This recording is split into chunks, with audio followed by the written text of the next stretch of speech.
गोंदिया जिले में खरीफ सीजन 2025-26 के लिए चावल की खरीदी को लेकर किसानों में बड़ी बेचैनी है। जिले में कुल 1,32,614 किसानों की भीम पोर्टल पर पंजीकरण हुई थी, जिसमें से लगभग 83,000 किसानों से अब तक 26,08,214 क्विंटल चावल खरीदी जा चुका है।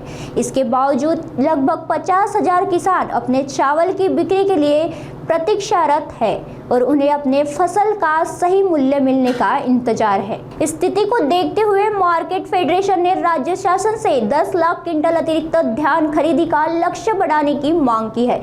यदि यह अतिरिक्त उद्देश्य मंजूर होता है तो शेष किसानों को चावल भी सरकारी खरीदी के अंतर्गत शामिल किया जा सकेगा और उनका इंतजाम समाप्त होगा। इससे किसानों को आर्थिक राहत मिलने के साथ साथ खरीफ फसल की सही कीमत सुनिश्चित करने से मदद मिलेगी।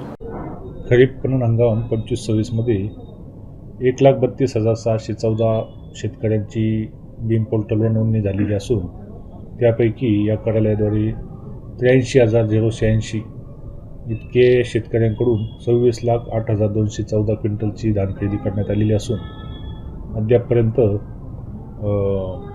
49,528 नोंदणीनुसार इतके शेतकरी अद्याप धान विक्रीपासून प्रलंबित असल्याचे दिसते। त्यामध्ये आम्ही शासनाकडे अतिरिक्त 10 लाख क्विंटलची वाढीव उद्दिष्टाची मागणी ही सातत्याने केलेली असून त्यामध्ये शासनाकडून जे काही पूर्वीचा जो खरीपामध्ये जे आलेलं उद्दिष्ट आहे ते संपल्यानंतर उद्दिष्ट प्राप्त होईल असं त्यांच्याकडून सूचना प्राप्त झाल्या होत्या। त्यानुसार जे काही खरीपमध्ये उद्दिष्ट करायला मिळाले होते ते उद्दिष्ट फेडरेशनने संपवलेले आहे।